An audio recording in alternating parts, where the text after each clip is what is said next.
Oke, sebelumnya di abdomen uterus ya, saya tambahkan lagi, kita jangan lupa juga melakukan pemeriksaan denyut jantung janin. Karena juga ini penting sekali untuk mengetahui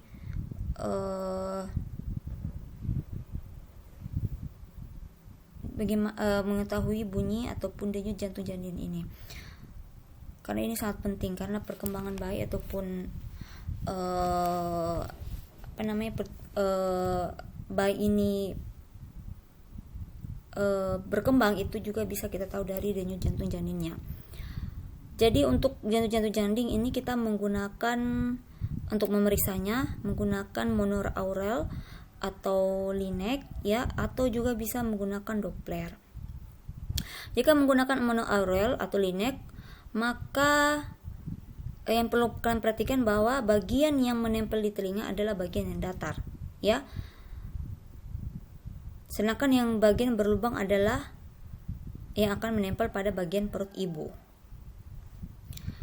Kalau untuk menggunakan Doppler ya, itu Anda harus mengoleskan jeli. Jadi kayak kita mau lihat alat USG ya, yang USG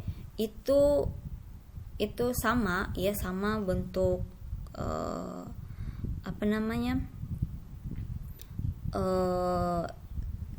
alatnya ya, untuk yang di area perutnya yang akan kita tempelkan itu.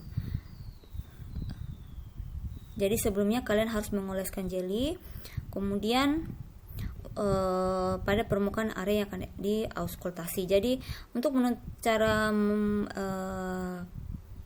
mengukur ataupun mengakuskultasi denyut jantung janin ini, pertama kalian menentukan dulu punctum maksimum atau pusat terdengarnya DJJ, yaitu posisi di mana posisi punggung dan kepala janin itu kita pastikan.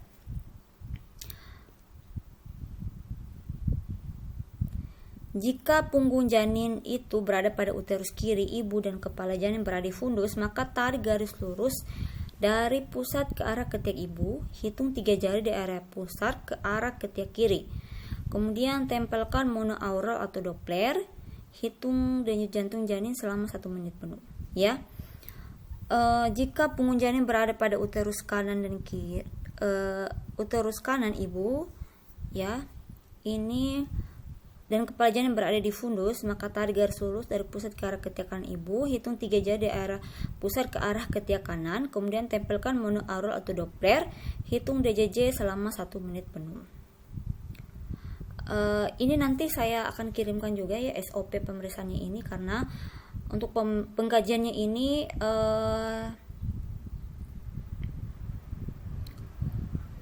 atau pengkajian dari prenatal ini masuk dalam SOP pemeriksaan ibu hamil. Akan saya kirimkan SOP-nya sehingga kalian bisa pelajari, termasuk juga mungkin video-video terkait dengan pemeriksaan ini, karena kita terkendala dalam pertemuan langsung ya untuk melakukan praktik ini.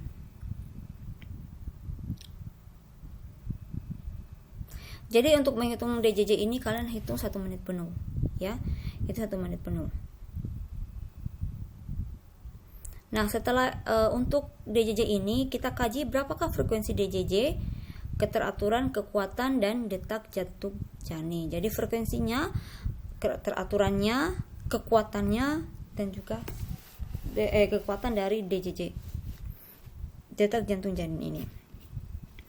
Oke, selanjutnya di ekstremitas. Untuk ekstremitas ini kalian kaji ya, apakah ada udem ya, ada udem pada ibu misal, tapi ini udemnya yang biasa mungkin pada area kaki ya, ibu kadang bengkak pada area kaki ya, dengan cara menekan area semata kaki atau melelusnya. Kalau ada cekungan atau tidak pada permukaan, jika ada cekungan berarti kemungkinan dia terjadi udem, jika tidak berarti ibunya normal saja atau baik kondisi baik. Kemudian kaji apakah ada varises di daerah kaki atau belakang lutut ibu. Kemudian lakukan refleks patella ya pada ibu. Jika positif tulis di positif berapa, kalau negatif dilingkari saja yang negatifnya. Kemudian untuk eliminasi kebiasaan BAK-nya dan kebiasaan BAB-nya itu kita tanyakan. Kemudian untuk istirahat dan kenyamanan, kalian kaji kebiasaan tidur, berapa lama ibu tidur. Misalkan di siang hari, ibu tanyakan berapa lama tidur, dari jam berapa sampai jam berapa. Kemudian di malam hari itu berapa lama. Jadi itu bisa kita tahu, kita akumulasikan ya, dari siang dan malam itu berapa. Kemudian frekuensinya, jadi frekuensinya itu berarti kalau 2 kali siang dan malam tulis 2 kali.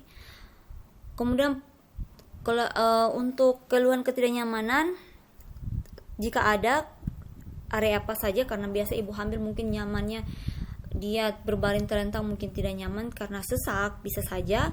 Terus tanyakan situ sifatnya bagaimana dan intensitasnya itu kapan saja. Kemudian latihan ini, apakah ada latihan atau senam yang dilakukan ibu, bagaimana tingkat mobilisasinya, apakah ibu masih bisa berjalan ya, jalan mungkin.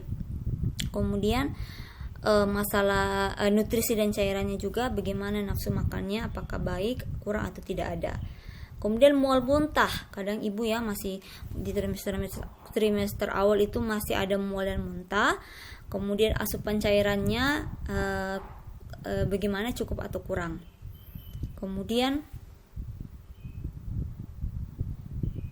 keadaan mentalnya, bagaimana psikologisnya ibu terhadap penerimaan kehamilannya ibu juga ditanyakan. Sangat penting sekali, karena depresi pada ibu juga ini sangat perlu kita perhatikan ya, apalagi penerimaannya terhadap kehamilannya ini. Jadi itu sangat perlu kalian tanyakan atau kaji.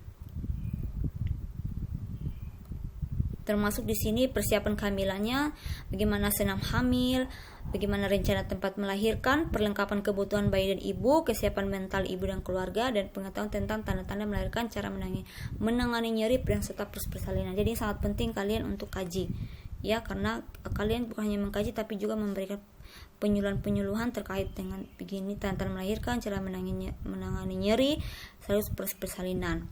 Kemudian perawatan payudara. Jadi perawatan payudara juga perlu sebelum dan sesudah saat hamil dan juga setelah melahirkan. Obat-obatan dikonsumsi, apa yang digunakan, dan hasil pemeriksaan penunjang. Oke, saya kira untuk pengkajian ini sudah semua. Silakan jika ada yang mau bertanya terkait dengan pengkajian ini, boleh ditulis atau dikirim via audio. Terima kasih.